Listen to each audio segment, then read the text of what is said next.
we will be focusing on mental health and well-being, and we know that all of us at some point or the other have experienced some level of stress, some level of mental well-being issue, in whatever shape, whatever capacity. We are not immune.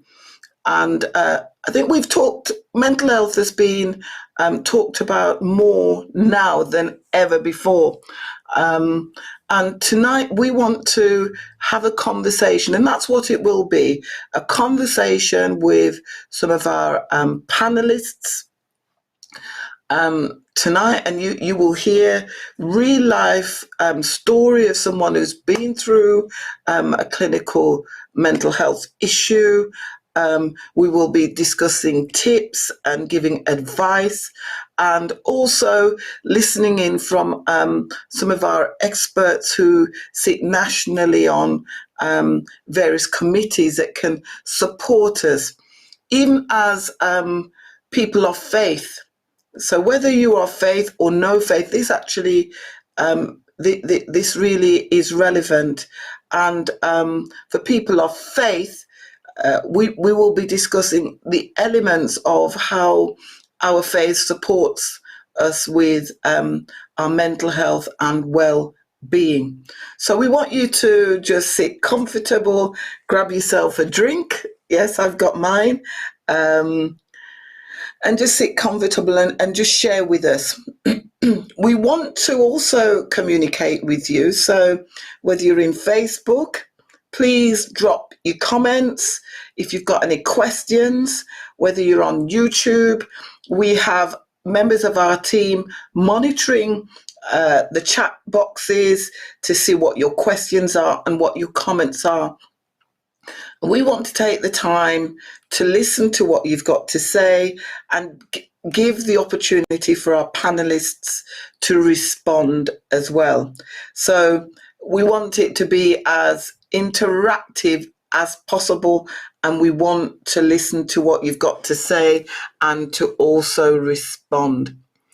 I just also like to let you know that for those who love social media, that we are on National Women's Ministry. We are on Instagram. We're also on Twitter. The handle is Joyce Fletcher 18. Please, communicate. Let's connect and communicate. And finally, the last thing I want to say before I hand over to my co-host is that this is Connect Live, and Connect is about connecting with our fellow human beings. It's about building relationships that matter.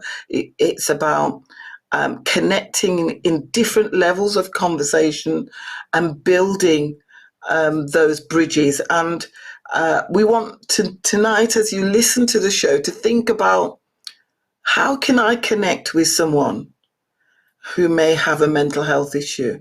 How can I connect with, my neighbor, my sister, my brother, someone, a colleague at work?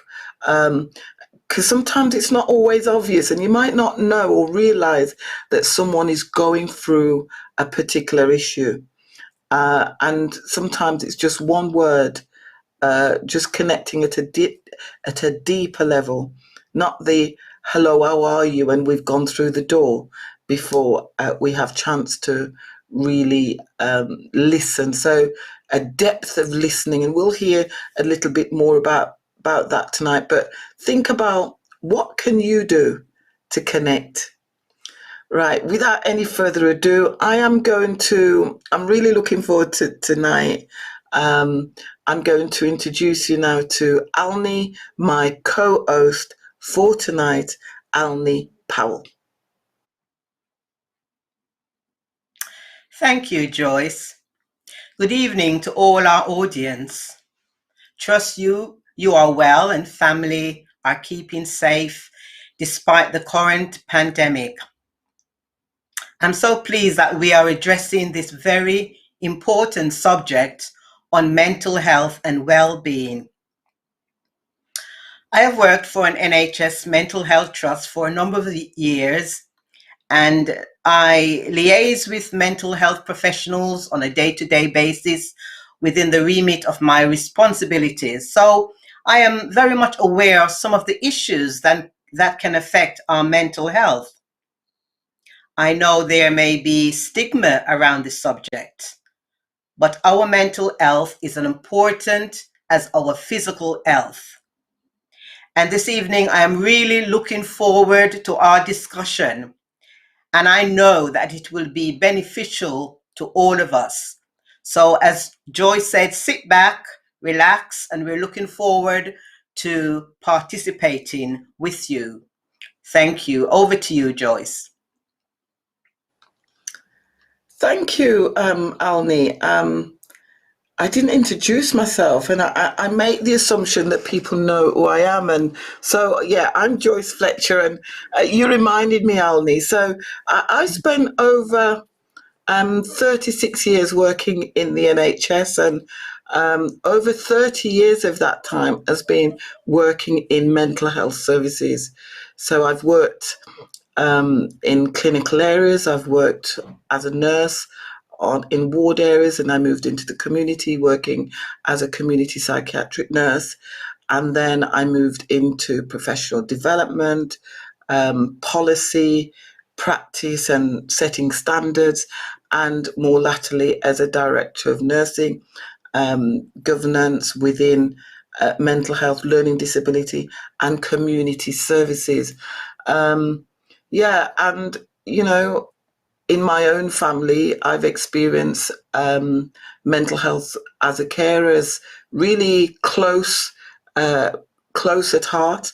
So not just as a professional, but also as when you've got someone that's close that's had a mental health issue, you actually see things from a different perspective as well. So yes. It's not about what qualifies you, it's just about your exposure. And if I was to be honest with you all today, I've gone through my own experiences of stress and my own challenges, because guess what? We all go through challenges. And if we're going to keep it real tonight, you know, let's just be open, because it's just God's grace, His mercies, why we are all we're not consumed by everything that's happened to us, and just the pandemic, living through the pandemic, and we've heard so much from so many people about the impact of the pandemic, and we've discussed it on our previous live show. Relationships, financial challenges. So, it can come from anywhere. So we're trying to keep it real tonight. Right. Without any further ado, we want to quickly introduce you to the guests for tonight. We're really excited about the people that we've got joining us tonight, and they're just going to say hi. So first of all, we're going to go to Jennifer Rigby Jones, and she will introduce who she is, what she does, and we'll hear more from her later. Over to Jenny. Good evening, everybody. It's great to be here.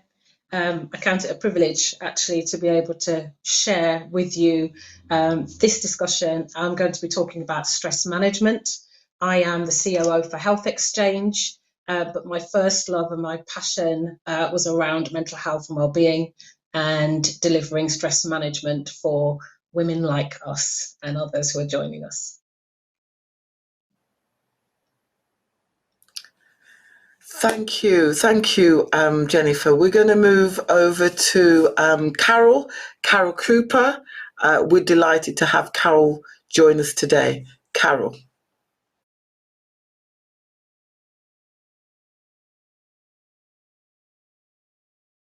Carol is muted, so...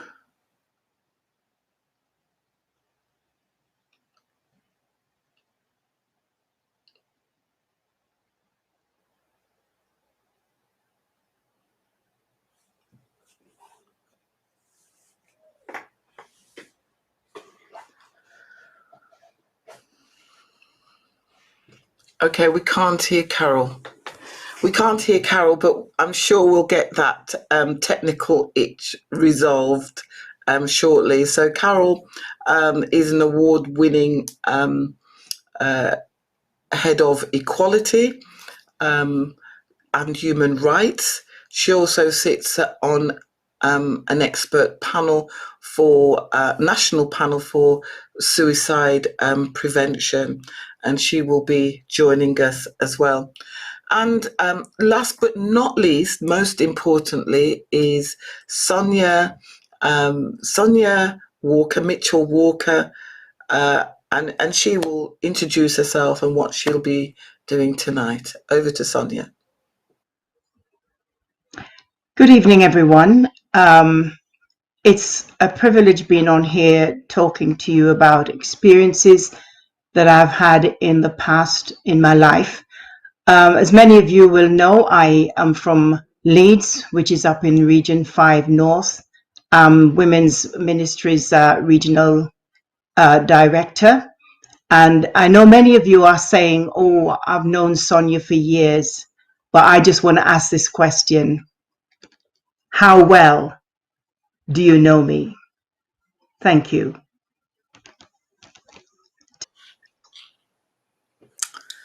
Thank you, panelists.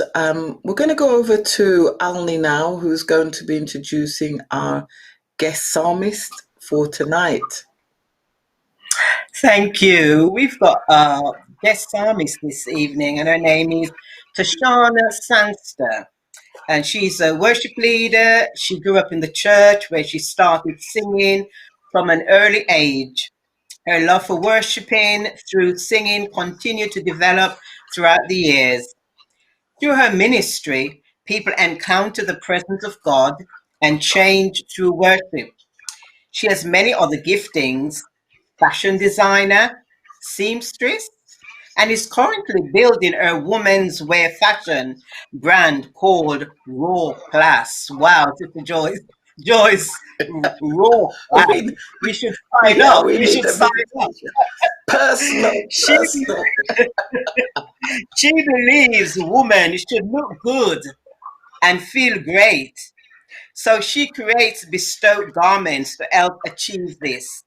She also enjoys learning the guitar and spending quality time with family and friends. So she's not only a singer, but she's also a fashion designer. I would like to introduce to you Tashina Sankter. Walking around these walls, I thought by now they'd fall, but you have never failed me yet.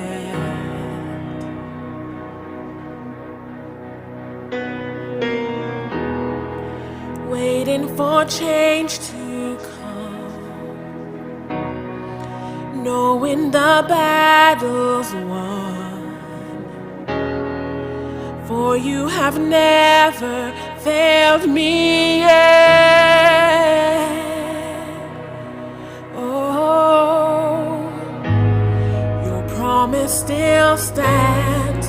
Great is your faithfulness, faithfulness.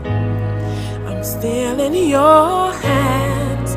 This is my confidence. You've never failed me yet.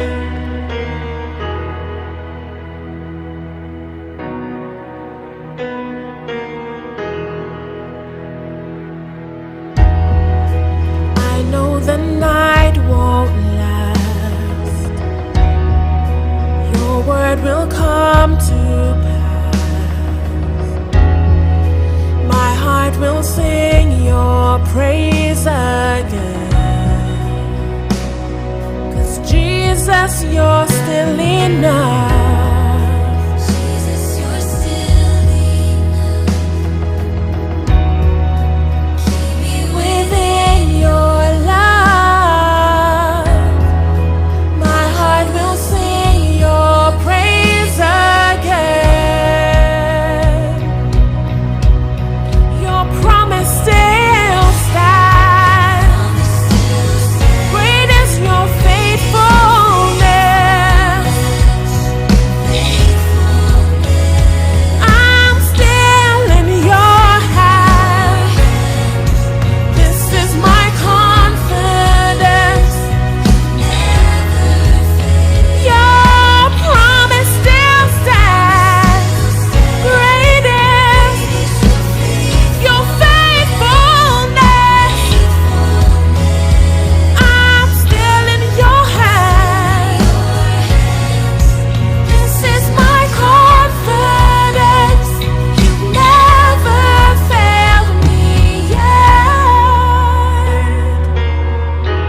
The scripture that comes to mind in Psalm 37, where it says, I've never seen the righteous forsaken or his seed begging bread. And I just want to encourage you today. I want to remind you that our God is faithful. He will make a way. He will come through. He will provide. Even though you can't see it, even though you may not be able to feel it, but just trust. Just believe and know he'll do it. I've seen you move. You move the mountains, and I believe I'll see you do it again. You made a way where there was no way, and I believe I'll see you do it. Yes, I've seen you move. You move the mountains, and I believe I'll see you do it again. You made a way when there was no way, and I believe I'll see you do it again. I've seen you move, and I believe you, Lord. You'll make a way when there is no way. I believe I'll see you do it. Yes, he'll make a way.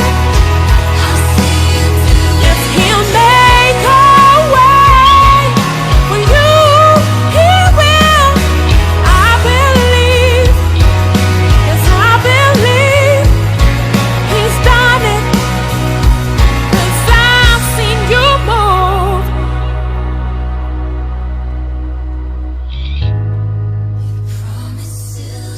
Great is your faithfulness. I'm still in your hands. You've never failed. Your promise still stands. Great is your faithfulness. Faithfulness. I'm still in your hands. This is my confidence. You've never failed me yet, and you never will. No.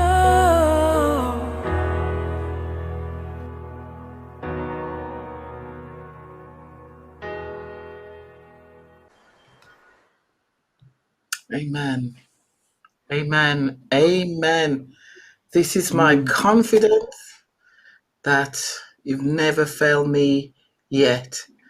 I don't know about you, Alni, but I've been at so many different points where I've had to kind of just totally rely on God, and he really has never failed me yet. I just thank Tashana. What a blessed song! Yes, What a yes, blessed song! I totally agree, because we sometimes go through difficult circumstances. I've been through difficult circumstances, and I've proven that God, he's never failed. He's always there. Sometimes it might feel as if he's not there, but he does show up through difficult times. Yes, he has never and he will never fail us, no matter what your circumstances may be, no matter what it looks like, no matter even what it feels like, God will never fail us. And I know we try not to make these sessions too churchy, but that song, and this week, the scripture that comes to mind, because it's our faith that has kept us, is in Psalms chapter 34, where the word tells us that God's eyes is on the righteous, and his ears are open to our cry. you know. Yes. And there are sometimes that's all you can do is just kind of cry out to the Almighty God. You know, you might be going through stuff, and that you can't do much more other than, you know, the tears are coming down. But guess what? You know, God's eyes is watching. You know, and I just had this image this week. Just bear with me while I am told. I just had this image this week of, you know, Jesus just sitting by his Father and just kind of scouring, and just his eyes are there, and then, you know, he's watching, but then he hears our cries. He hears when we pray. And verse 7 of that same scripture says that, you know, the angels come down and they listen. They kind of listen to what's going on and give us a way of escape, give us our strategies. And, you know, so no matter what you're going through, you know, no matter what you're going through, just don't give up, because, you know, there's hope. There's hope, and there's hope in Christ, but there's hope. And we're here to give a word of hope today. And sometimes the hope comes through not where you think it's going to be, but someone just says something, and that word of kindness, that word of hope, is enough to see you through. Right. Sorry, I just had to say that tonight. It was just such a blessing. Thank you, Tashana. I don't know where you've been hiding, but I said to Tashana, start preparing more of your material, because, you know, that's such a blessing. And if you need anyone to practice your clothing line on, and to dress, and to, you know, just have a project day, and you know, I know it will be Ali and I will be fighting for first place. I was thinking, Joyce, I like her blouse. Yeah, it'd be nice to know she actually made that. Yeah, Connect Group. Yes, definitely. So thank you so much. And to all the folks in Manchester, I know she's from our First Wood church. Shout out to, you know, Pastor Daisy and all of those in Region 6.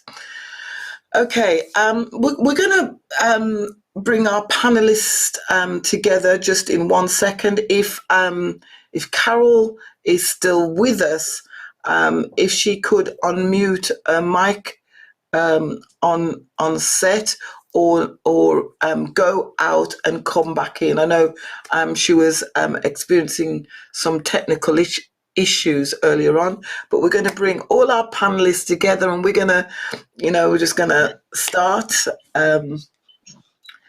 Hi, Carol. Are you back with us? Can you hear us, Carol? Okay. Not sure if Carol can still hear us. Right. Well, we're gonna move forward with our discussion tonight, and we really listened to our viewers as well, because they've told us less is more. They want more time to listen to the stories, and so we've given our panelists some extra time, and they know what the code is. If they're going over time, they know what to look for, what the code is. Okay, yes. Don't tell everybody. That's our secret. That's our secret. Don't tell everybody. Okay. So, without any further ado, we're going to go to Sonia. Sonia's going to share her story with us. Over to you, Sonia. Hello, everyone. Good evening. Thank you very much for joining us this evening, and for me to be talking about something that is very dear to me, because out of my experience, I have gained strength in being able to help others. Now, at the end of my introduction, you saw me do this, and this was a way of saying that for many years you may have known me, but I found out in January 1995 that I hardly knew myself. Now, when Sister Joyce asked me to share my story, I felt very brave and thought, well, I've gone through the worst, so I can't see myself getting emotional. But bear with me if at any time I pause to get my thoughts together. In January 1995, what I considered to be a normal life changed for me. It started off with me having a panic attack that I wasn't aware was a panic attack. All I know is a fear came on me and I felt as if I was dying. I was rushed to the hospital. The doctor there told me that I had extremely high blood pressure, and had it not been that my blood pressure on a whole is usually low, I would have had a massive stroke. They monitored me for a few hours, sent me home, and again on the Saturday, the same thing happened again. I went to the hospital, I was monitored and sent home. I managed to sleep that night, but on the Sunday morning, I woke up and felt a little low in spirit, extremely low in spirit. But I thought to myself, oh, I'll perk up as the day goes on. But what I found was that there was no perking up. Each day just began to get worse and worse. And being brought up in the church, the only thing I knew about depression was perhaps hearing someone else saying that they were depressed, maybe on the TV or whatever, but I took no notice. So as far as I was concerned, I was just going through something that I'm going to get through. But this got worse. It got worse. No one could put a name to it. And I found myself going 24 hours a day with just about 10 minutes sleep.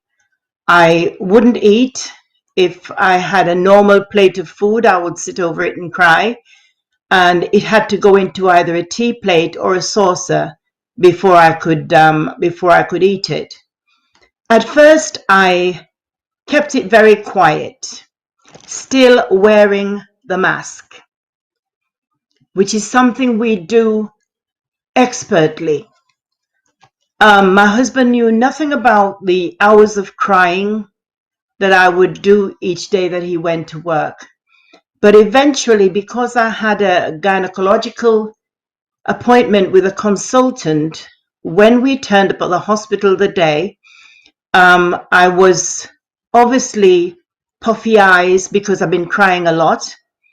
And he asked my husband, is your wife normally like this?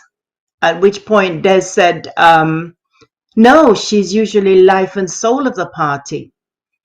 And the consultant said to him, Mr. Walker, your wife is depressed. And from there, he put me on tablets and made a referral to psychiatrist. Now, the situation was this. It was never something that was mentioned in church. I have been in church more or less all my life, and I've never heard anyone talk about being depressed. So, of course, I continued to wear my mask. When I got phone calls, oh, yes, I would laugh and joke with whoever rang up, and then I would go back to my miserable self. If I went to church, I managed to keep on my mask. But the time came when I couldn't wear the mask anymore. And it was so sad because no one in church seemed to want to discuss the fact that I was depressed. But you know something, the great thing about it was God was walking me through this experience because I believe He wanted me to come out of the closet or throw away my mask so that other people could accept the condition and know that they needed help. And I did get help, but that was in 1997 before things changed. And I have been on antidepressants since 1997, But recently I thought I'm going to walk the rest of this journey by faith. And so I asked my doctors to wean me off antidepressants. And once I've finished being weaned off it, I will be getting in touch with my psychotherapist to dismiss me once and for all, because I believe my job is almost over. But I want to encourage you out there, if you are suffering from one day to the next, it's more than being fed up. You lose interest in life. You lose interest in the things that you once loved. You lose interest in your family. You lose interest in your hobbies. Certain programs you don't want to watch on television. You don't want to hear about anyone dying and all these things that are happening. But I just want to encourage you that there is hope. There is light at the end of the tunnel, and whatever questions you want to ask me about my journey, I am quite willing to share with you. Thanks for listening. Thank you. Thank you. Thank you. Thank you for sharing. Thank you so much for sharing, Sonia. And sharing on live YouTube is not something easy, and we really appreciate you sharing in this way. We do have some questions, and but we'll hold questions until the end. We're going to go over now to Jenny Rigby, who's going to actually, Jenny, do you mind if we keep you till last? Because we're going to go to Carol. Yeah, we're going to go over to Carol. Carol, yes, Carol, are you with us? Can you say something so we know if you're with us? I'm with you. Yes, we can hear you. Oh, that's good. Magic. Great. Great. So over to Carol, who's going to introduce yourself, Carol, because we weren't able to hear from you earlier, and to share with us. Thank you, Carol. Thank you very much, Sister Joyce. First of all, I'd like to say, Sonia, what a very brave woman you are. It takes an enormous amount of courage to share so authentically about your lived experience of mental ill health, and I'd like to thank you for being brave enough tonight to share that insight with us about your journey and what it feels like on the inside. So my name is Carol Cooper, and I'm a Head of Equality, Diversity and Human Rights in the NHS. I'm also the BME expert on the Royal College of Nursing's Mental Health Forum and on the Suicide Prevention Group at the House of Commons. My role is really to look at issues of parity between mental and physical health and the capacity and capability within the NHS to support mental health, particularly as it pertains to BME communities. I think most people in the BME community will know somebody who has had a mental health issue, if not had one themselves. And I do feel that mental health is something that we all experience. Mental ill health is something that we all experience in some way across the life course. I think we fluctuate across the life course, and sometimes for all sorts of reasons, I think we try to front it out, try to wear a mask, try to conceal our vulnerability. And it's really, really important that we begin to let ourselves off the hook and let others off the hook. There's something, I think Marianne Wilson said, that, when you let your own light shine, you unconsciously give permission to others to shine. And I really do believe that as people begin to speak out about their experiences and their vulnerabilities, their fears, that it will give other people permission to speak, and it will liberate others also. I think there is so much support in our immediate reach that we can tap into if we would only just start to open up and speak our truths. And you know, you will find that as you speak your truth, other people will say, well, actually, I've been going through the same thing, or I have a relative that's going through the same thing. And there is so much in that connection that will help us to help ourselves and help one another. Thank you. Amen. Amen. Brilliant. Brilliant, brilliant. Okay, thank you very much. Over to you, Jenny. Thank you for sharing, Carol. And we've got loads more questions for you afterwards, but we'll come back to you. Over to you, Jenny. Okay, just again, hi everybody. It's really good to be here and amongst everybody who is watching and listening. And just a couple of things I want to say. It's going to be a structured conversation, really.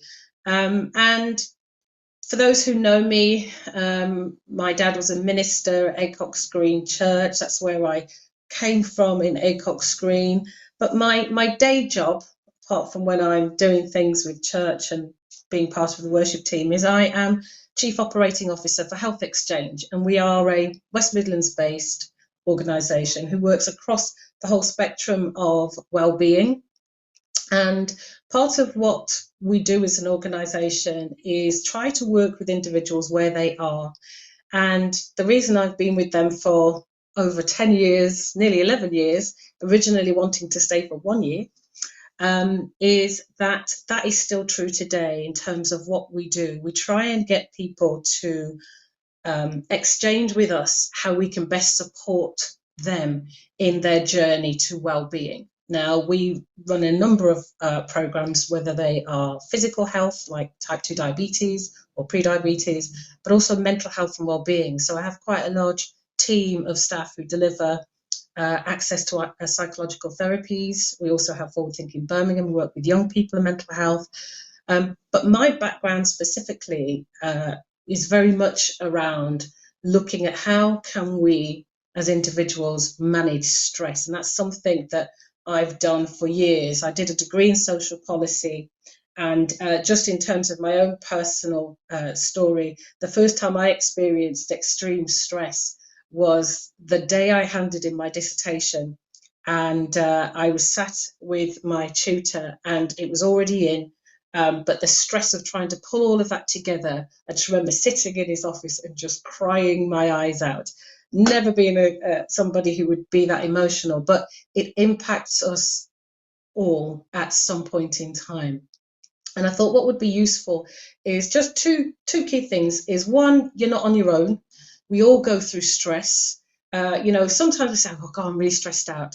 But I was looking at some of the stats, and actually the American Institute of Stress says that actually 33% of people report globally that they have had some form of extreme stress. And then 77% of people have said it's actually impacted on them in a way that it impacts their physical health. So it impacts on all of the things that they're doing. So today, I thought what I would do is just talk about few key things. One is, what is stress? Because some people are not entirely sure, am I stressed? What does this mean? Some signs and symptoms. And I'm also going to talk about some top tips for managing stress. And then finally, I'm going to end with where you can go to for help. So as I was saying earlier, in terms of stress, do remember it's not something that you should be ashamed of. I've experienced it. I know a number of people who are listening or watching will have experienced it. And it's something that happens. We talk about good stress, and sometimes stress where your adrenaline gets pumping and it gets you like really kind of focusing on a task or an assignment or a piece of work or a project. For example, we've just mobilised in Coventry and Warwickshire with social prescribers, and that has been extremely stressful. And some of that stress propelled us as a team to really get things done really quickly and just mobilize streamlessly. So what I would like to do is just talk about what is stress. And so I have got some slides, but I'm going to just kind of try and have a conversation with regards to those slides. So when we think about stress, and it's, you know, we need to sort of make sure it's personal to us. So when you think of your body, our body responds to the things that are happening to us.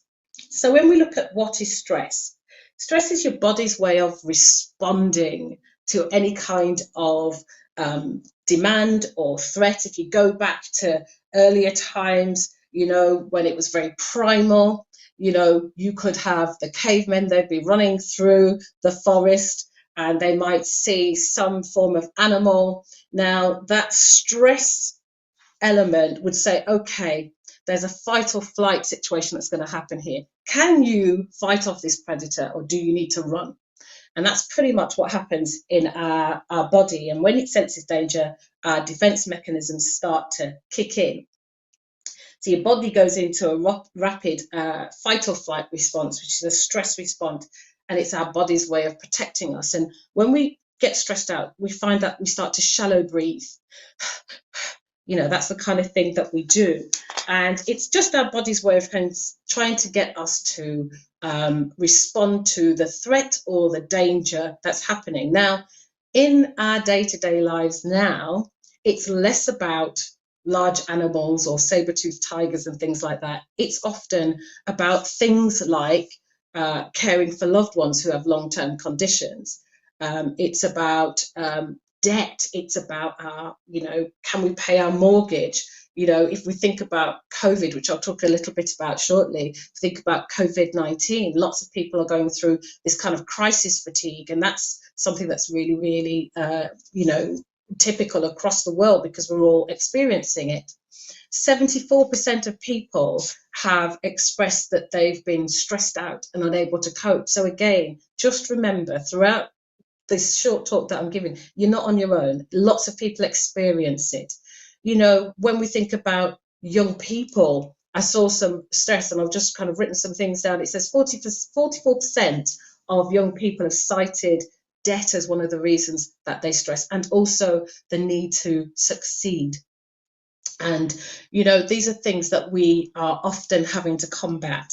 So what happens when you are stressed? So when you're stressed, what happens is you feel threatened. Sometimes you might feel a bit nervous.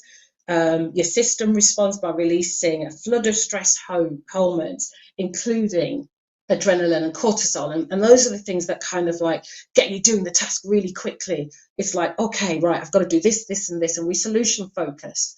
We respond. And those are, again, it's our body's way of saying, right, okay, you've got to do this really, really quickly. But our breath quickens.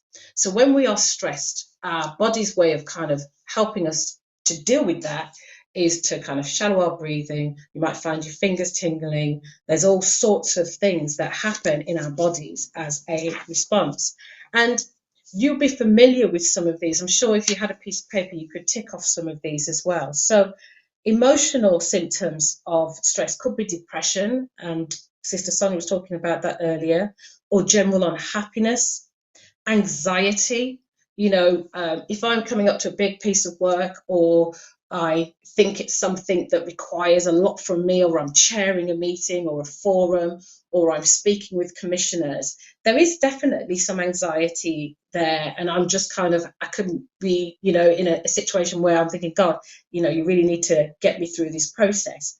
Some of the physical symptoms are things like aches and pains. You might experience diarrhea. Some people have the opposite, where they feel constipated and they can't go. Some people feel sick. Some people are sick. Some people have chest pains, rapid heart rate. Sometimes people have a loss of sex drive, loss of appetite, or increased needing to eat.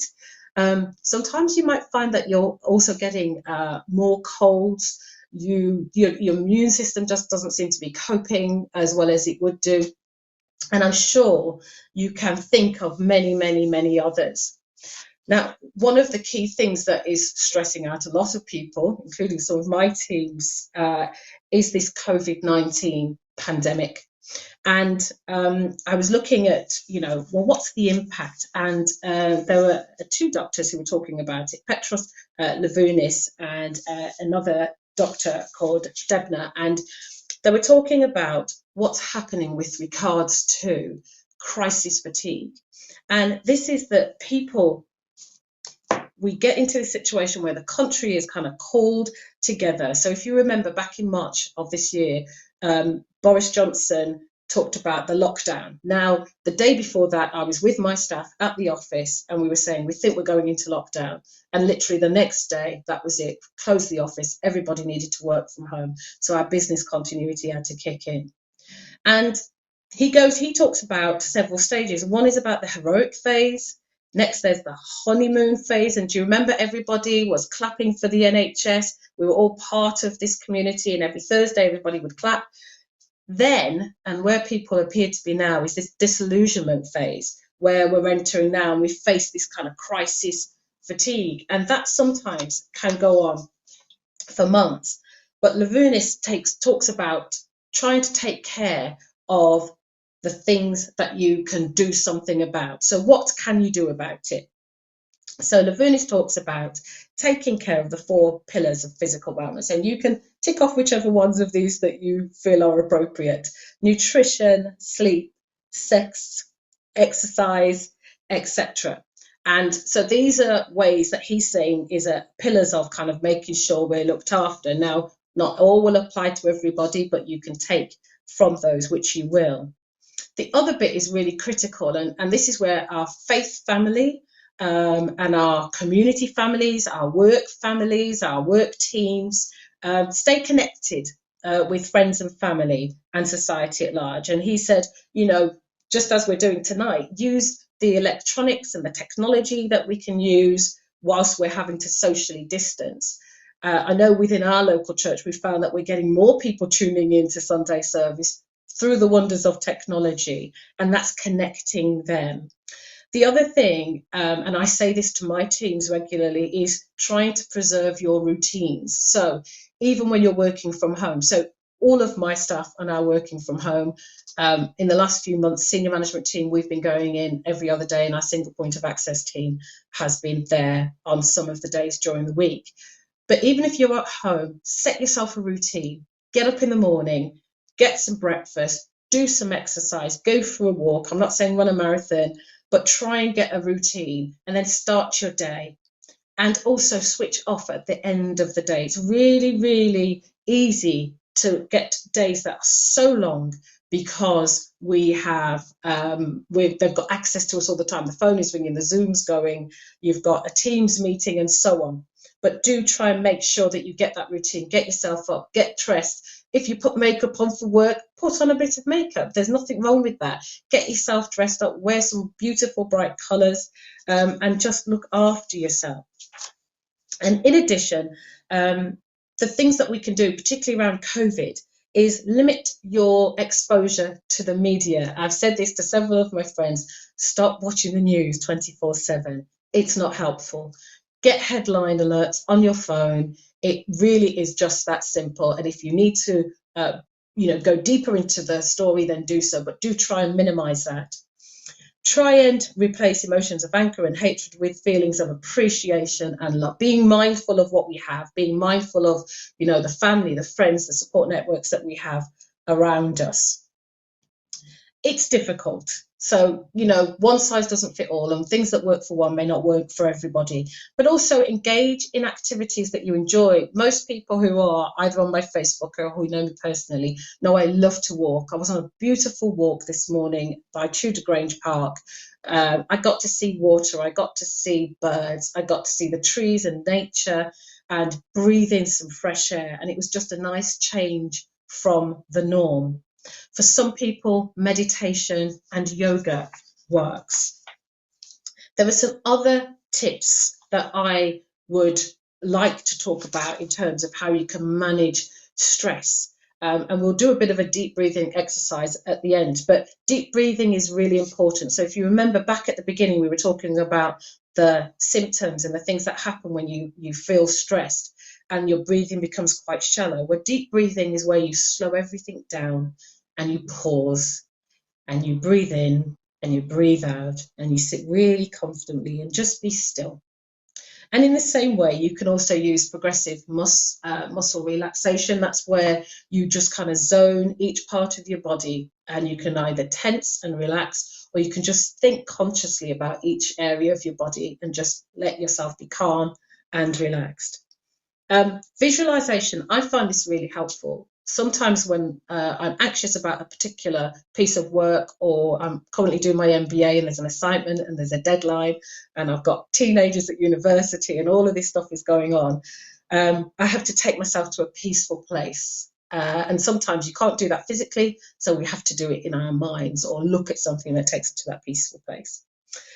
Also things like mindfulness, staying focused on a particular thing. So think about, if you're going into your garden, you think, oh, I've got to go and do the weeding, or I've got to go and do this.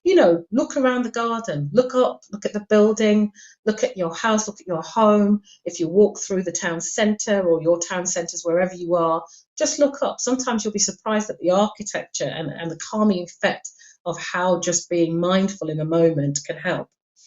The other thing is about mindful rhythmic exercise. So walking is really good. You're just kind of walking out the stress. Running, some people run really, really well. I've never been a runner, but you never say never.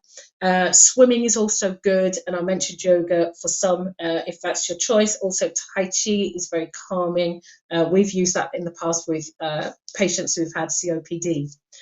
Just in terms of breathing and being calm. Other tips on how I manage are things like choosing joy. And I say this to people when things, one of my single point of access administrators, I'll say to her, what am I choosing, Miss Uma? And she'll say, choosing joy. Because that's a mantra. Sometimes you have to tell yourself repetitively that you're choosing joy, regardless of the challenges that you're facing. I always say, Jennifer, feel the situation and then move on.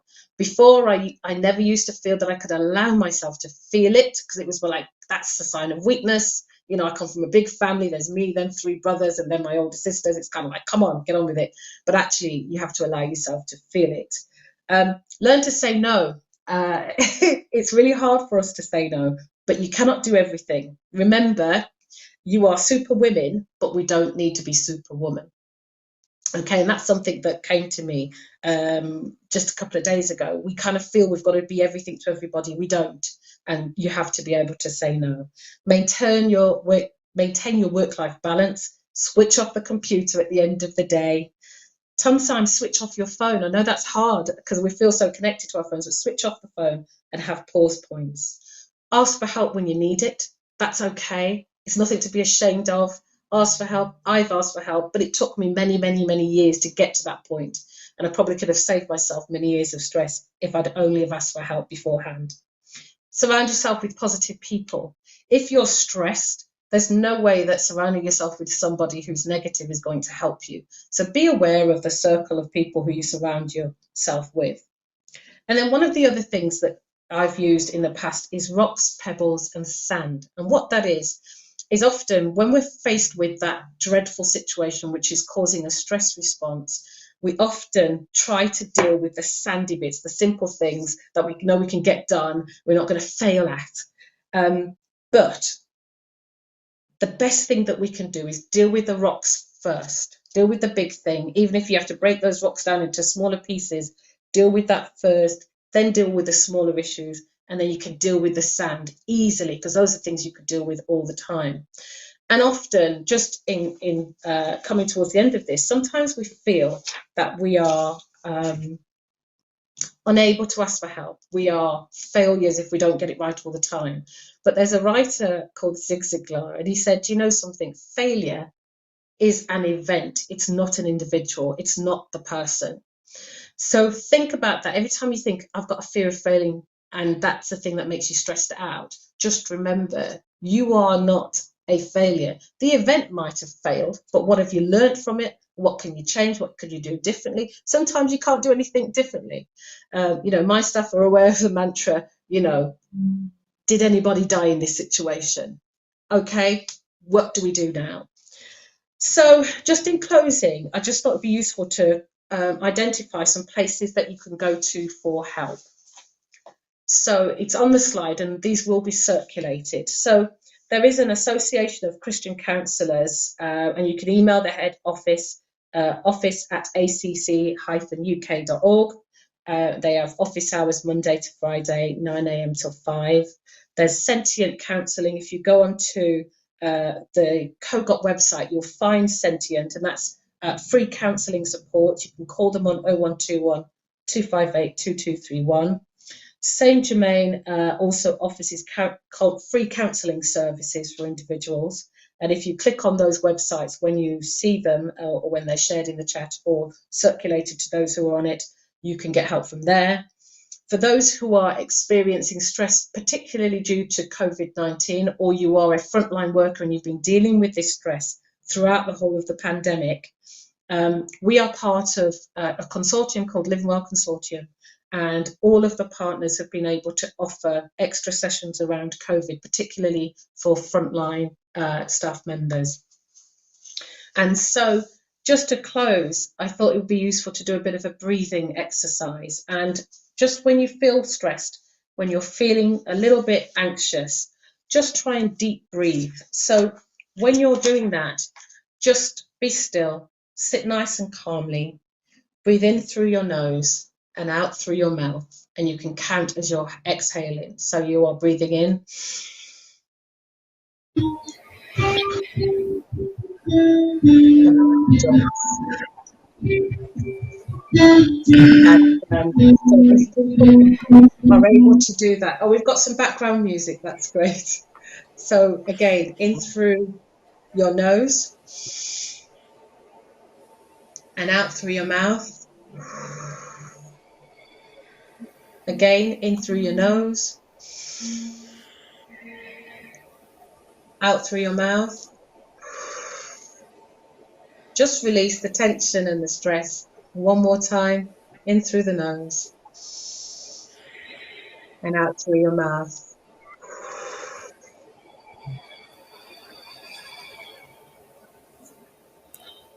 Anytime you feel stressed, practice that. Over to you, Joyce. Over to Alni. Alni's going to lead this this part of the session, but that was absolutely fantastic. I might fall asleep those deep breathing. Alni is going to kick us off. Thank you very much, Jenny and Carol. In fact, I did enjoy that breathing exercise because it helps to relax me. And thank you for the lovely tips. And some of them I can identify with. And you're talking about being stressed. Definitely I've experienced stress, but I won't go into that perhaps later on. But we've got some questions. We've got quite a few people on in the chat room with their questions. So I'm going to read the first one. Does the church associate mental illness with spiritual oppression? Does the church generally preach that Christians shouldn't be depressed? I don't know who one who takes that on. It might be helpful if Sonia, your experience of being depressed, what was your experience from that perspective? Well, when I suffered with depression, we happened one Sunday morning to have a Sunday school lesson on emotions, and depression came up. And of course, I was going through depression, and one person stood up and said that as a Christian, you'd only be depressed if you've sinned. And of course, I didn't really buy into that. I was upset at the fact because I thought, I'm not going to get any help here if that's the idea of why one gets depressed. But I know better now. And my views on that is that we are all human beings. We're flesh. We have emotions, and I would always go back to when Jesus was in the garden, and it said he was extremely sorrowful. And I take sorrowful to be a very deep emotion that, had it been me being deeply sorrowful from one day to the next, that would go on to be being depressed. So I think it's wrong for us to be saying that as Christians we shouldn't get depressed, because we do. No, Yeah, thank you for that. yeah, mhm.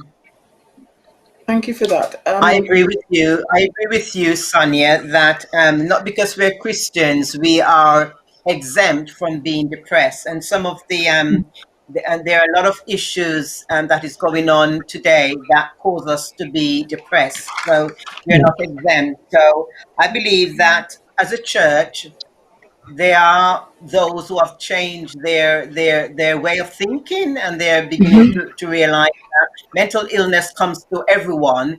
And what I Yeah. know that many churches are doing, they're now putting on workshop conferences that focus on mental health. Yeah. Yeah. Yeah. Yeah, That's and true. I that's mean, a I was really just going to helpful. say,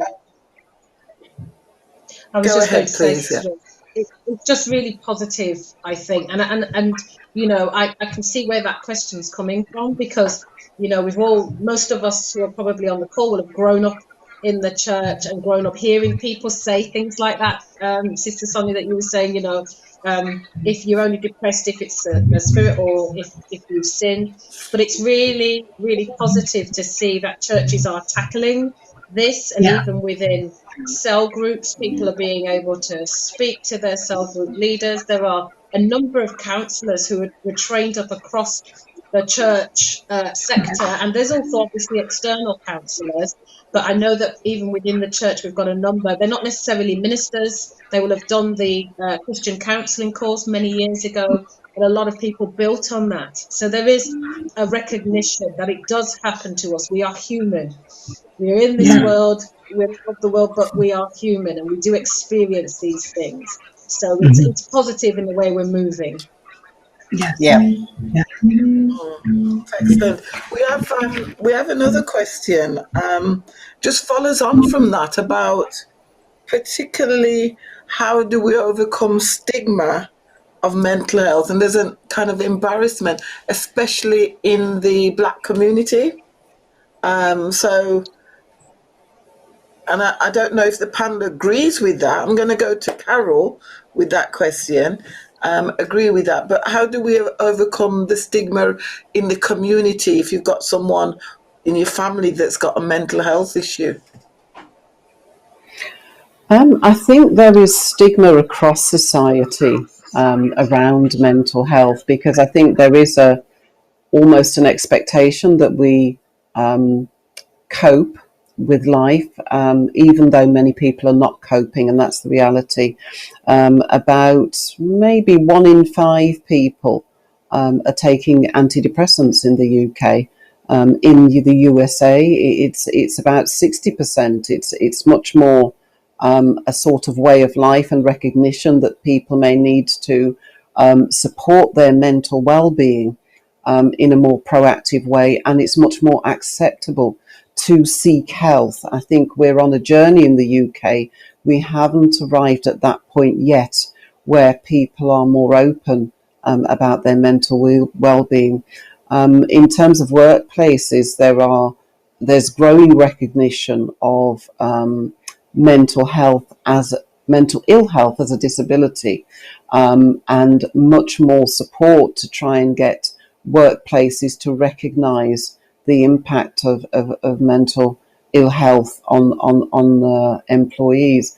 I'd say in the Black community, we're a very private group of people. We like to say that, we keep our business to ourselves. We kind of put on a front regardless of what's going on internally. We cream our faces and We comb our hair and we hold our head up and shoulders back, and we go out there and face the world. To some degree, that's helped us to cope with some of the stark challenges that we have to face in society on top of everything else. But there's a point at which that cloak that we put on then begins to contain and restrain, and prevents us from accessing the help that often is very, very close by. I remember years ago when I worked for the Strategic Health Authority, I had funds to support different community projects, and I went to COJOP Church in George Street in Birmingham, and they had a project there called the Good Neighbourhood project. And I remember when it started, and it was all around mental health. And people, somebody stood up and said, well, I have a relative that has mental health problems. And, another person says, but wait, I didn't know that you had that problem too. I've been struggling with the same problem with my relative for years. And, going to church alongside one another, sitting shoulder to shoulder, not knowing that both of you are having the same experience. And so I think speaking out is vital to begin to break down those barriers and help people to understand that we are, as has been said before, we are human, and we have to begin to show our humanity, our vulnerability. Stop fronting it out. Often the ones that seem as if they're coping better than everybody else are the ones that are suffering the most. The ones that have the deeper mask on. And so I'd say again that, when we're brave enough to let our light shine, to liberate ourselves, that liberation is infectious. And I think that's the key to breaking down stigma. That's such a really powerful response. Can I just do a follow-up question? Because we've got a question that's come in that's picked up on what you've just said about the mask, and it's directed to Sonia.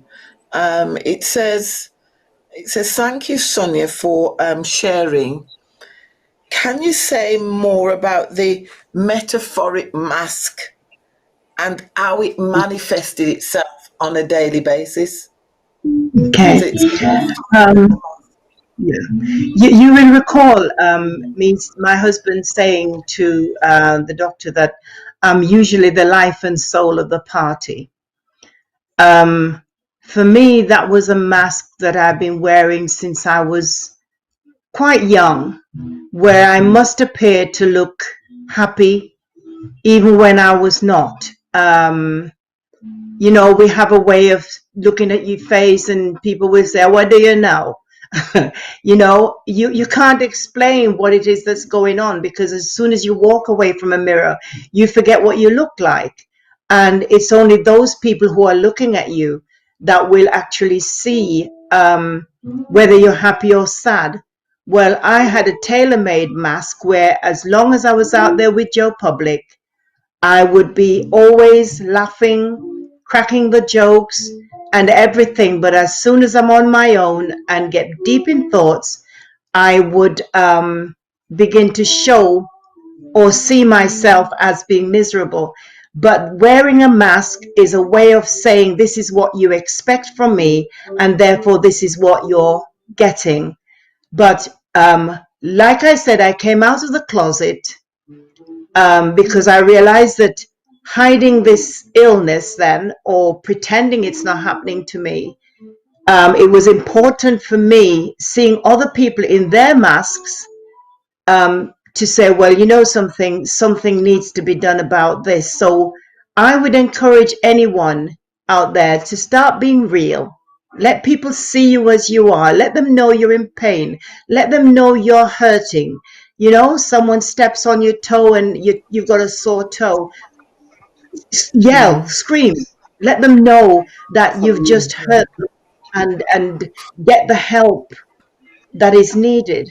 Can I just say one thing as well?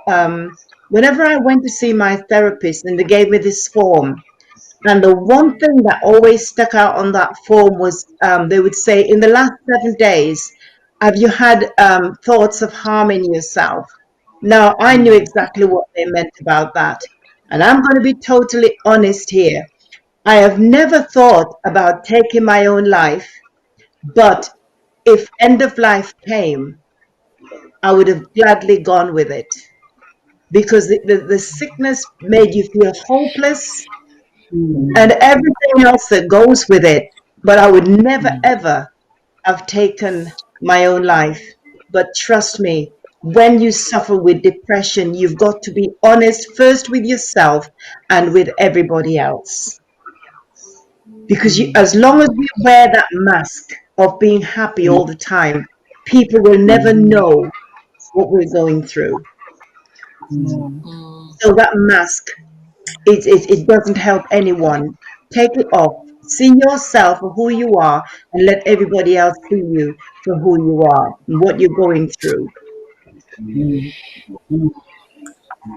That is so, yeah, that is so true. And one of the things that I truly endorse is talking, counseling, and I think that was one of the reason why I went and study counseling, because sometimes, yes, we can wear a mask, and when you're in certain positions, you're not expected to feel certain way. And there were times when I feel that I want to be able to express myself, and I thought if I go and study counseling, then that would give me the opportunity. So to be a counselor, I had to go and I had to be counseled, and it really gave me an opportunity to open up to my counselor. And I think talking is, or counseling or psychotherapy, I think is very helpful. And that's is something I would encourage everyone not to move this mask and talk about how you're feeling. And it definitely will help. Thank you for what we're talking about. It's a very real and live issue, and it's not always easy to kind of share. And as Carol said, make yourself vulnerable. And one of the things I think it's important to do is share in a safe way. Find someone trusted that you feel that you can share with, so that exposure is in a safe way. That's one thing I would say. Now we're experiencing some music in the background. We love music. We're people that love music, but wherever it's coming from, I don't know if we can. Does it sound like a guitar? Does it sound like a guitar? Yes, Excuse it is me. a guitar. Thank you. Right, okay. Well, we had that music free of charge, didn't we? So, and it was lovely. But, we've been touching some real life subjects. And what I would say is, if there's anything that we're discussing today that may be touching something emotional for you, that we put some information up where there are opportunities for free counselling advice. There's Sentient that's been put an organisation that's been orchestrated by the Church of God of Prophecy. Please, there's a number, you can call that number. There's also the Association for Christian Counselling. And there was a third one. We'll put that up again at the end of the show, so that, if there's anyone that's touched by anything that's been said tonight, we don't want you to just stay with that feeling. Help and support is available to you. I just wanted to pick up on something that Jenny, I can see you're ready to come in, Jenny.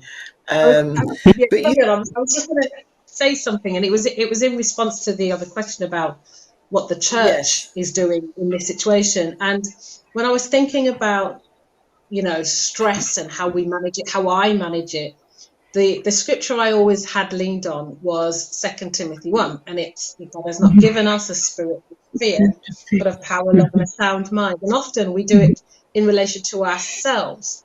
But actually, if that's what the church is doing, it's saying, actually, okay, we have the power to change the way we respond.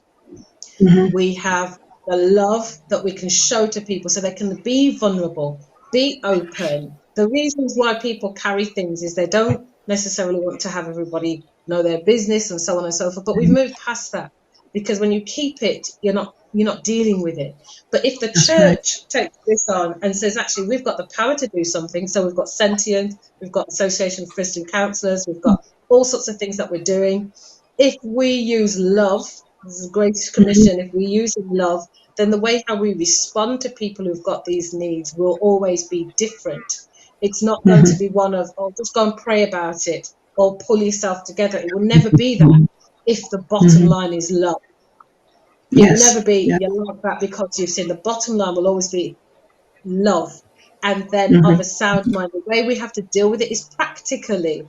Yes, somebody's going through something, and if we equate it, I think Sister Alna, you were saying earlier, if we equate it like if you've hit your foot or stubbed your toe, you scream, you cry out, and people know something that's going on. But we don't tend to do that when it comes to saying, oh, I'm stressed out, because we feel we should cope. Or I've got a mental health issue, because we don't feel we should have it because we're a Christian. So I think, with some of these scriptures, we can apply them, yes, to ourselves, but also to the church body as well. Yes, I agree with that. That's really, really, because there is something about how we use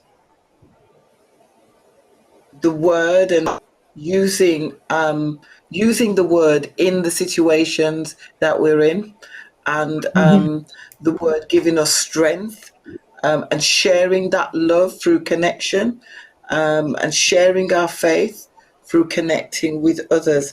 There's a question that's come up, because we've got a media team and they're looking at the YouTube and Facebook and so on. And one of the things they said is that particularly counselling, that some people, like for example in the NHS, you can access free counselling, but there's a fear that it might be on your records. Now, I do know that in most organisations, you can refer yourself for counselling, so nobody needs to know other than yourself that you've been referred for counselling in most NHS organisations, but you can check. Now, if you access Sentient or any of these other counselling services, it's free and it's purely it's confidential. That's one thing we can assure you, that it's confidential.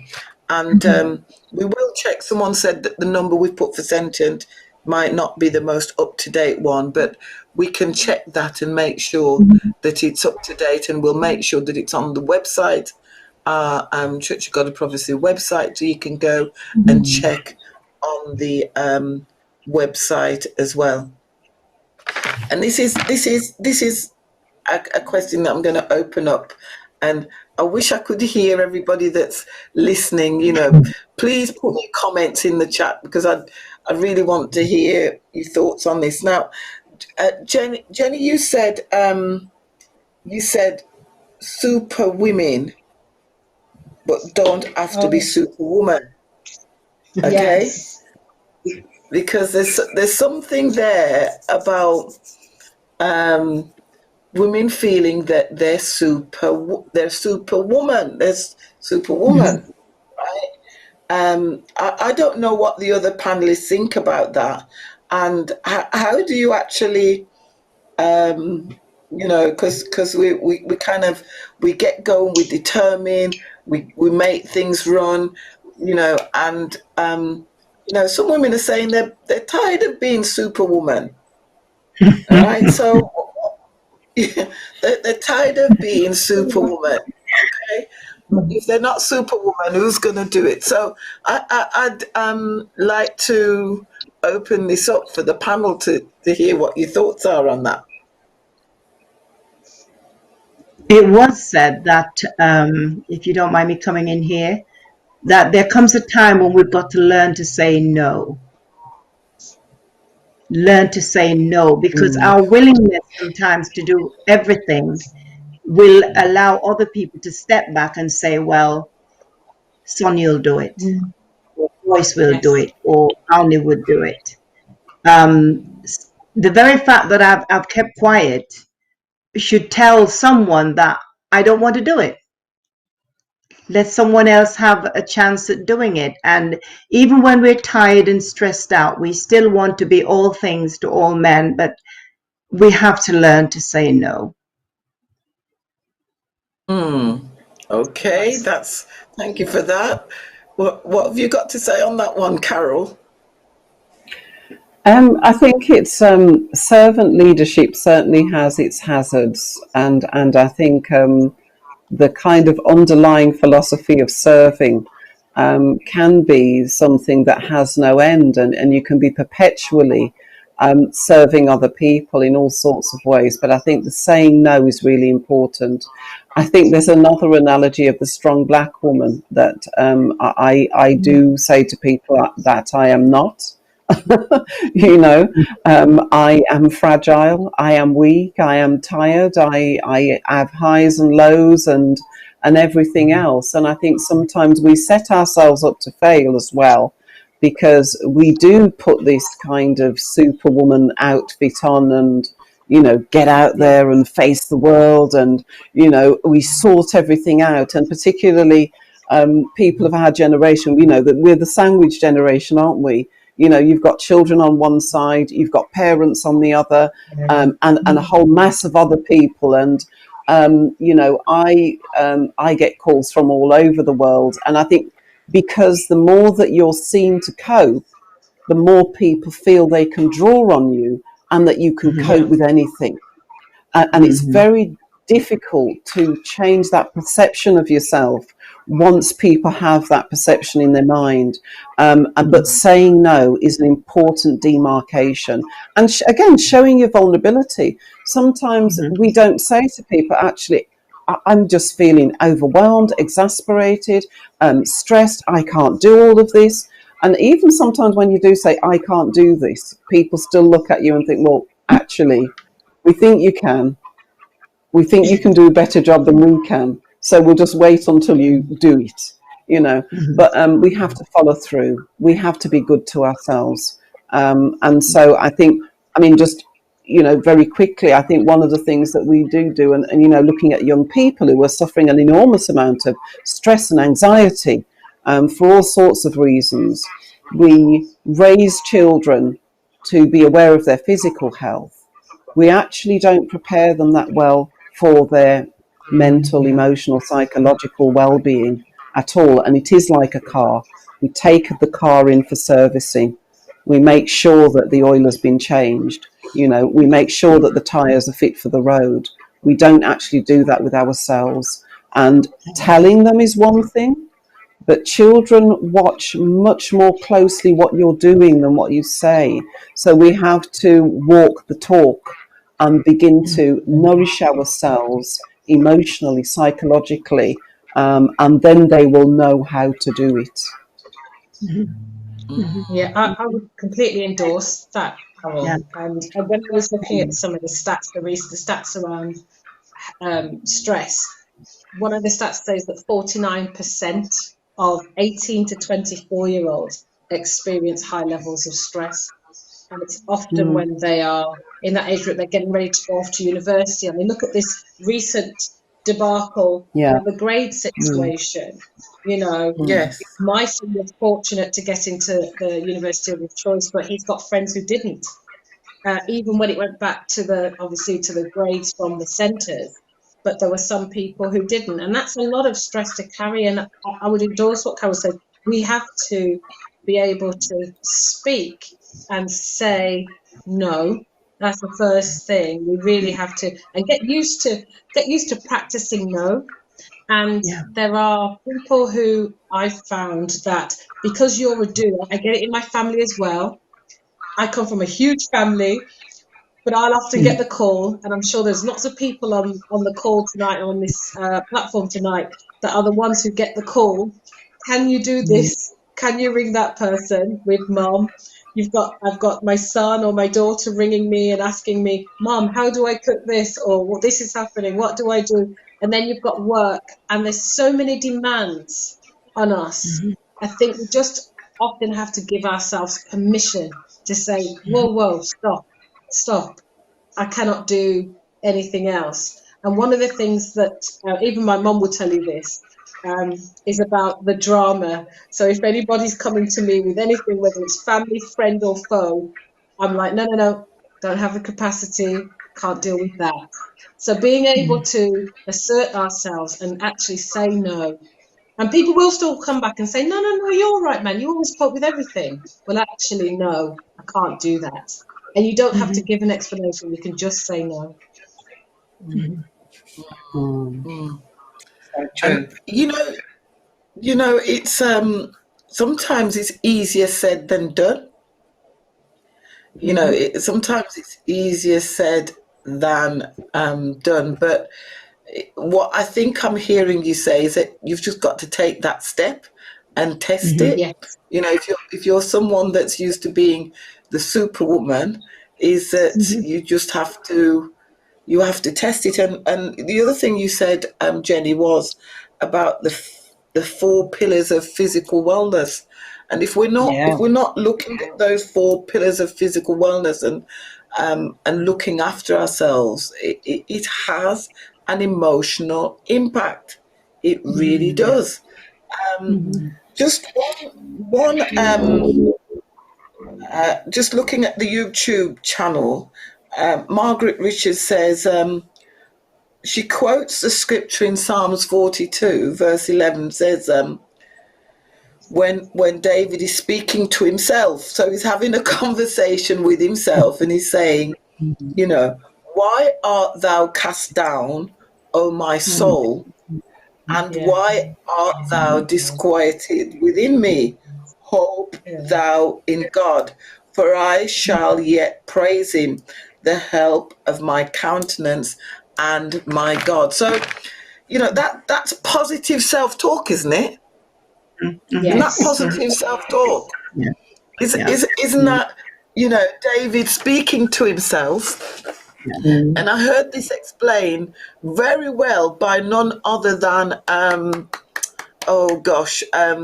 she was on the show last month, Yvonne Kennedy. I heard Yvonne Kennedy share, and she talked about the body, soul, and spirit, and the soul being that part of us that can become downcasted, and how the spirit man, and this is where your faith kicks in, the spirit man begins to speak to your soul, and speaking to your body. So how often, do you say, come on, Carol, you say to yourself, come on, Carol, man, you can do this. Or I do it, I speak, I said, come on, Joyce, come on. When I do feel overwhelmed and I do feel, gosh, this is all too much, using the word. And I know psychologists out there, there are many different psychological approaches, positive self-talk, identifying negative ideation, cognitive behavioral therapy. There are many therapies out there. And I'm sure, Jenny can say a bit about that. But when you use the word, because this is about mental health, faith, and spirituality. So when you use the word like David did and said, come on. Yeah. Why you cast down? Why you disquieted? Hope thou in God, and continuing to use the word. And I'm reflecting on what you were saying, Sister Sonia. Reflecting on what you say, that You know, Yeah.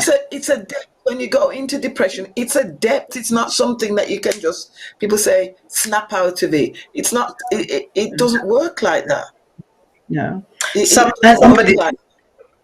yeah, somebody taking described into it. consideration as well. Sorry, go ahead, Sister Ali. Yeah.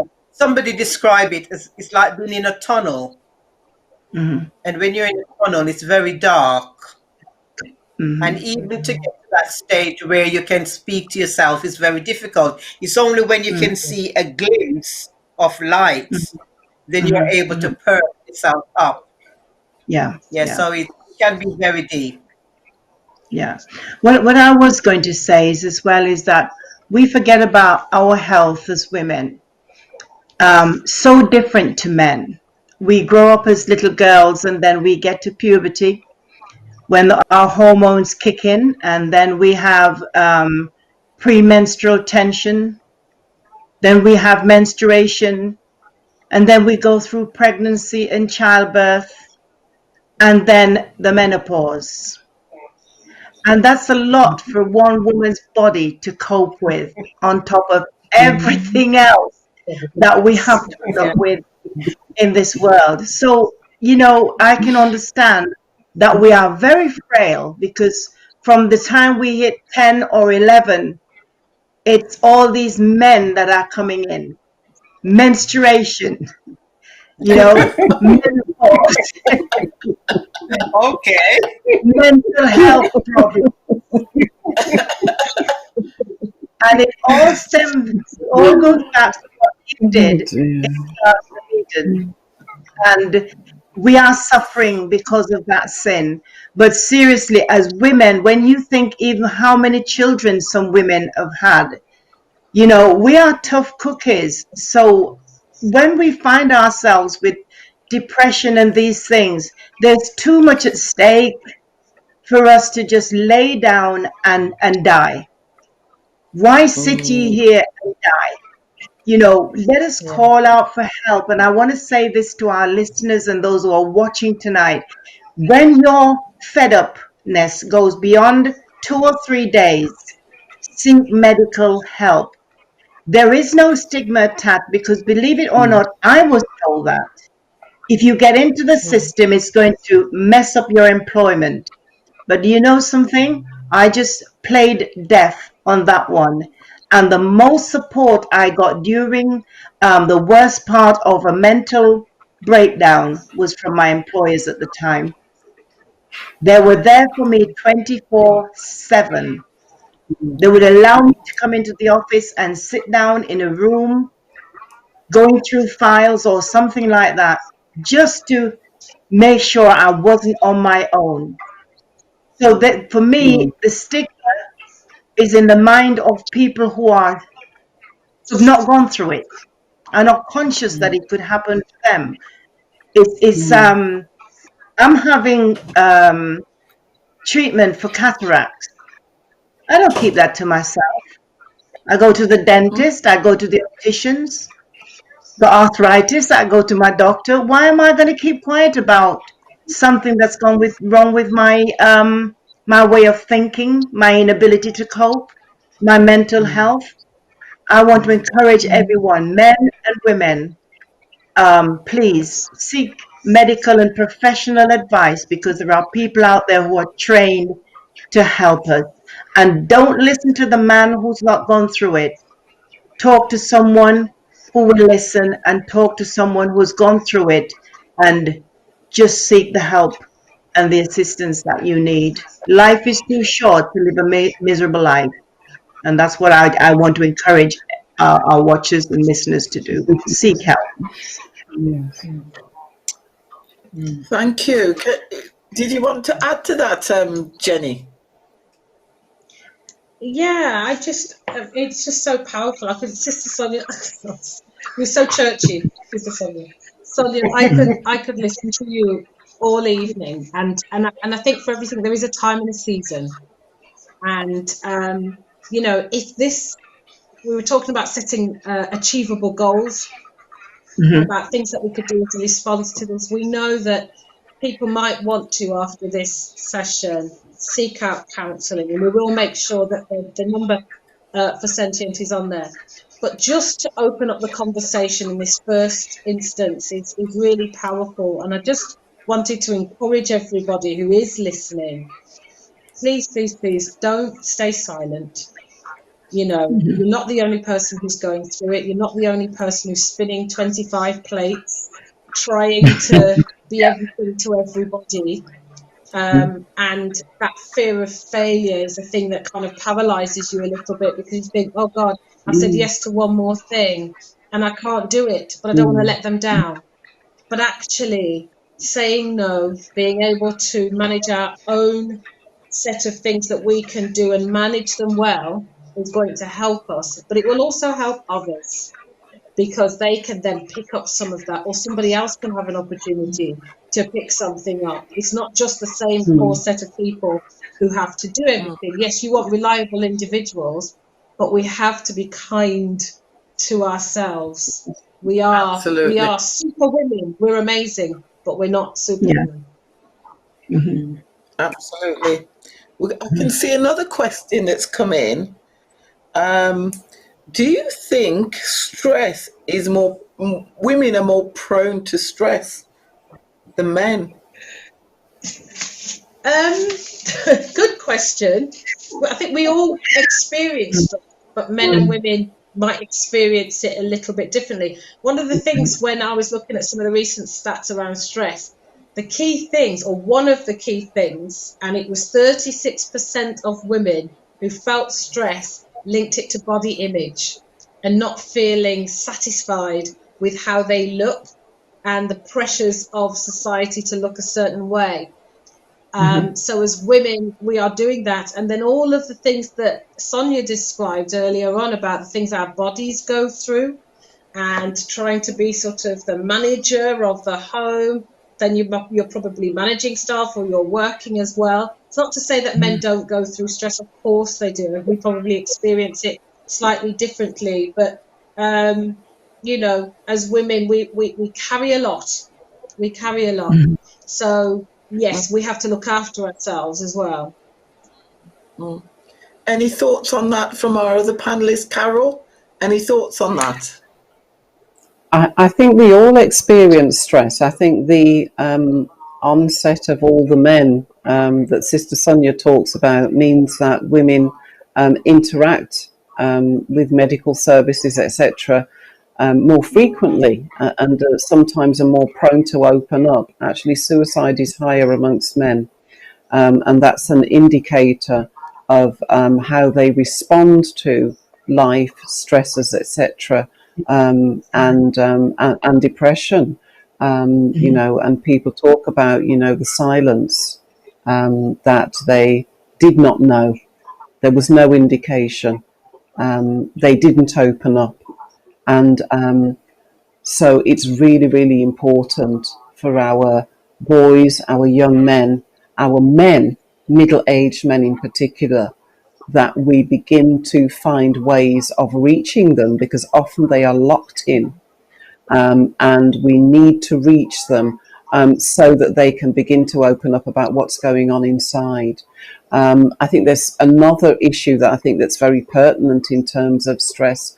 There is something called race trauma, and with all the talk about Black Lives Matter and all the events that have taken place this year, race trauma is a very real phenomenon. And Sister Jenny talked about the adrenaline and the cortisol. Well, people, particularly from a Caribbean background, are in a constant state of hypervigilance, in which they have a flow of cortisol and going around all the time. Hence the, you know, the levels of hypertension, etc., and all the other things that we have. And that has a real physical impact. All of the additional pressure that we put on ourselves with regards to, you know, being twice as good. You know, we tell our children, look, we have to be twice as good. That's a huge burden for them to carry. You know, the sort of status anxiety that goes on, having to be number one, having to go to the best university, having to get the best results, having to do everything better than other people. You know, we do have to stop and check ourselves and what we're communicating verbally and non-verbally to our young people, to our men, about our expectations. And sometimes we just have to, I tell you, there's nothing so liberating as I think sometimes crossing over that mental health and mental illness divide. I'm a nurse by background many years ago, and I remember I did a stint in a mental health hospital, and I was terrified. I was a student nurse at the time. I'd had nothing to do with anybody, as far as I knew, that had a mental health issue. And they put me on the acute ward, which was in an old building, and I had to walk all the way across what looked like a forest in the middle of the winter to get to the ward. And I was terrified. In fact, I phoned in sick for the first 2 days because I was so frightened. I thought somebody was going to do something to me. I spent a few months there, and I can honestly say they're some of the most fantastic months of my life. I met some of the most fantastic people, because there's something about hitting rock bottom and owning where you are, owning how you're feeling, that is so liberating, so honest. And they were so near the surface. And as I say, some of the most beautiful people I have ever met. And I think some of us need to hit that point before we liberate ourselves and open up and just release that burden, because it is important to release ourselves. I certainly thank you for that, Carol. I certainly think, like we talked before about the mask, that a lot of us probably do have members of our family that have a mental health issue, but the stigma in the Black community has been like, it's hush, you don't talk about it, you don't, and sometimes it's when things get to the extreme, and it's then in the open because they become really unwell, because that's what the statistics tell us, that our BME, particularly the men, things have to get really bad, and then by then people are really ill, and then you're into being sectioned, you're into medication, and we know from the statistics that Black men are something like 7. I think the last statistic was something like 7.2 times more likely to be diagnosed with schizophrenia and receive psychotropic medication. So I think there is something that we have a role to do as a community, but also as a church around, as you said, being open it up so that people feel able to talk. Things don't have to get to the extreme before then it's an enforcement type of intervention rather than a counselling type of intervention. And as for the question about women, my experience as a psychiatric nurse, my clinical tells me that women tend to ruminate a lot. So we tend to, and everybody's going to check themselves after I say this, I know. We tend to, some things happened, right? Something happened at work, and we come home and we talk about it. And then we not only talk about it, we look at it from every angle. We look at it from 60 degrees, and we go 70 degrees, and then we say, but stop, how they managed to do this? And then we go round and round. And if you're married, or if you're with a partner, and you have that discussion once, and they go straight into a solution. We don't want a solution, we just want to talk. And then we go back into it. And we go back into it because we're, but but what actually is happening as we're going back into it, we're actually reliving the emotion of the trauma Yeah. or whatever it is. Yeah. So it's not that we shouldn't talk about it, but as we ruminate and we get into this rumination and then we go to bed and then it's going round in our minds, all that adrenaline that we were talking about is flowing again every time we ruminate. Whereas the men tend to be, that Yeah. happened. Didn't you say this? Didn't you say that? And then move Yeah. on to the football. Yeah. Sorry, man, if you're listening to all of this. Yeah, Because I think what we as women do is we like to, well, personally, give a lot of detail, whereas sometimes men just want to get to the point. We like to start from A to Z so that they can get the full picture. Yes. Yeah. So so sometimes if it's a situation like that, phone a friend and have a discussion. But that is something to be aware of as women, is that is the kind of ruminating thinking and the type of thinking that can lead us to feel even more anxious and more right. Would you believe that it's 17 minutes past 9? So we've had a really detailed discussion. I'm just looking at the comments. We've had a lot of comments on the chat. Another comment from Margaret. This is the season to take the stigma out of mental illness. Someone else has said perhaps Errol can help us with some of the comments. But one, Pauline Miller says, keeping it real. The spirit of our ancestors to survive is present today. We have unconsciously navigated internalized racism. No, we are not stubborn, but our tenacity is a point of celebration. I think that's a really thank you for sharing that, Pauline, because you're right. We've needed it to survive, our tenacity, for all the reasons that Carol mentioned earlier on, and it is something to be celebrated. But let's recognise those pillars and make sure that we look after ourselves. Yeah, there's been quite a few comments in the chat room that's come through, and we thank you so much for all of your comments. I'm just looking in case we have any last minute questions, right? That's coming through, because we do want to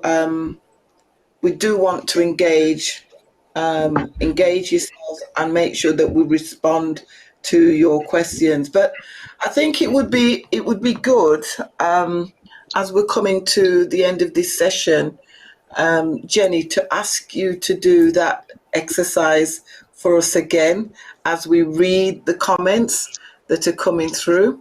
And ladies, those who are watching, please join in with the exercises, the breathing exercises, and do use them. If you feel you need counselling, go for it. I have counselling. Do you know the Americans pay for psychologists, and they have counselling? You know, it's nothing to be embarrassed about. You know, make use of the resources, and look after yourself. Yes. So we're going to do the deep breathing exercises. Jenny, over to you. Yes. So wherever you are, if you can sit nice and comfortably. If you're able to, you're in your own home, you can lie on the floor as well. Just in a very calm, safe space. And then you're going to breathe in through your nose and out through your mouth. And a tip is, if you put a hand on your chest and a hand on your tummy, the hand on your chest shouldn't move very much, but you should feel your tummy raising. So a big, deep breath in through your nose and out through your mouth. In through your nose, out through your mouth. Visualize something really calm.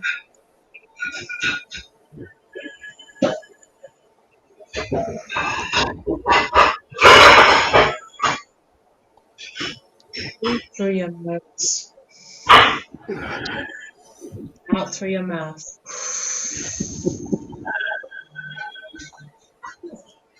And one more.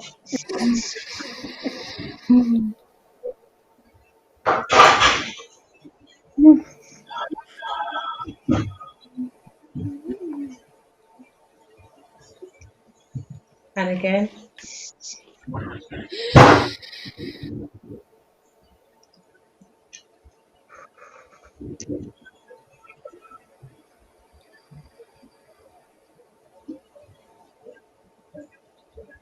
Thank you so much for that. Thank you so much for that.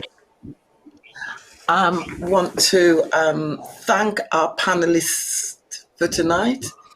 We're just going to thank them, and then Errol's going to bring back me and Sister Alni shortly. But I want to thank Jenny for your contributions tonight and for all the preparations that you've put into tonight. It's been absolutely fantastic. You know, Sonia, thank you for sharing. You can see the comments coming in. Sonia from the platform. Yeah, thank you. You know, thank you for being open and honest and making yourself vulnerable. And our women really appreciate it. You can see it. You can see it in the chat room. People are really, really appreciative of you sharing your personal story. Carol, thank you for joining us tonight, and your expertise. And we'd just like to, if there's anything we can do to support you on your parliamentary committee, we're here as a body to support you, to make sure that our voice is heard and the voice of our community, and communities and women and men and young people and families are heard. So thank you all very much for joining us. Please don't go, because we will connect after Ali and I closes up. So thank you very much. Thank you. Thank you. Thank you. Ali, what did you think of that? Well, that was just a brilliant session, and I'm sure that many of our viewers would have benefited from tonight's Connect series, because it's something that many can identify with. And I'm happy that we were able to put this on, especially during this time, Joyce, with the pandemic, and there's a lot of stress, there's a lot of anxiety. I think this would help people to put things in perspective and to seek help and to form groups, connect groups, for people to talk more. That's why I would encourage all our listeners, ring a friend and talk about how you're feeling. Yeah, and thanks for reminding me of that, because if ever a time we needed to connect, it's now, isn't it? And yes, definitely. Let's check in with each other. Don't go by what you see on the outside, because as Sonia showed us, sometimes people wear a mask, we wear a mask, and so you might assume that all is well. And when we connect means we're connecting on a deeper level. So we're connecting behind the mask. so we don't just say how are you when we walk past, but we kind of dig a little bit deeper and try and forge a relationship. And we've really been pushing the connect groups, and the vision for corporate women's ministries is that we will have connect groups running all over, and if from listening today you feel you want to run a connect group, it can be electronic, it can be on WhatsApp. It could be a WhatsApp group. It could be like you could do Zoom, you can FaceTime, you can, socially distance in a group of 6, if you so choose. But whatever we do it within government guidelines. But let's please make it your duty to connect with someone. As we said, you might not feel safe to have an open share how you're feeling openly, but maybe with a small group of women, you might feel more able to kind of share what's really going on for you. One of the questions, Alni, that I saw come in was about people working from home, because working from home, some people love it, but for some people, it can be quite isolating. Yes. Yeah, Especially it can for be quite. those who, Go ahead, please. especially for those who haven't got a family. If they're on their own, then it can be very isolated. So, it does. For some people, it works. For others, it doesn't.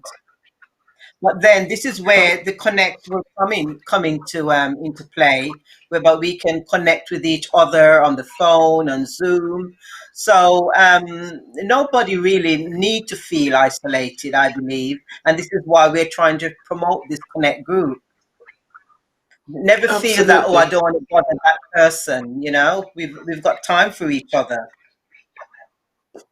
Absolutely. So as we said last month, connect. Connect.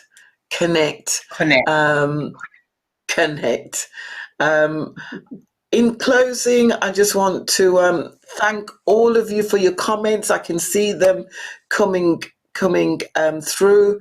We will make Jenny's presentation available on the women's website, on the COGOP website. We'll make sure it's put up there. Please connect with us, connect locally with your local women's directors, in your regional teams, with your, this isn't just about connecting in church, this is also about connecting in your community. Thank you for putting the counselling information is up now for you to see. For those who feel they need counselling, or they feel you feel moved by something you've heard tonight and you want to talk it over, there's the Association of Christian Counselling, and I do know they have some free sessions available on the back of the impact of COVID, certainly for NHS workers. I'm not sure if it's open wider than that, the free counselling, but please make the inquiry. There's Sentient, which is our very own COGOP counselling support that was put in place as a direct response to COVID and the needs of our people. It's not just for members within COGOP. You're a member of the community, you need counselling. Sentient has been put in place for you. So please, someone said, excellent session, Joyce, Al, and the team. Wash hands. And that's reminding us, yes, COVID. I wonder who's put that up. I know, Margaret? We will wash our hands. We will. We'll make sure. And that actually is a message to all of us. Let's stay safe. Yes. COVID is on the increase. We can see what's happening across not just this country, but other countries. Our parting message to you all is stay safe, look after yourself. Yes, wash your hands, wear your mask, and just stay safe Follow the in this time. guidelines. And follow the guidelines. Yes. We are going to close out with Tashana again. That was such a wonderful song. All right, somebody says, I'm sure she meant clap hands. Well, whatever she meant, COVID was a good thing for us to say and to just end with. So we're going to close with Tashana. Thank you all for tuning in. We're back next month. It's the last Saturday of every month. Please put it in your diaries. 7:30 till 9:30, last Saturday of every month. Next month is Black History Month. Just look out. Just look out for the flyer, and we look forward to meeting you again. God bless you. Over to Tashana. God bless you.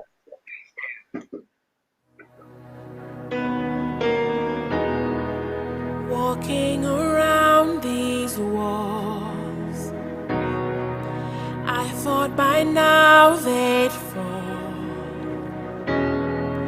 but you have never failed me yet.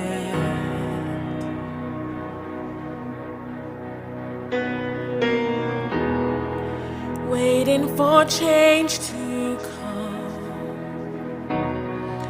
knowing the battle's won, for you have never failed me yet. Oh, your promise still stands. Great is your faithfulness, faithfulness. I'm still in your hands. This is my confidence. You've never failed me yet.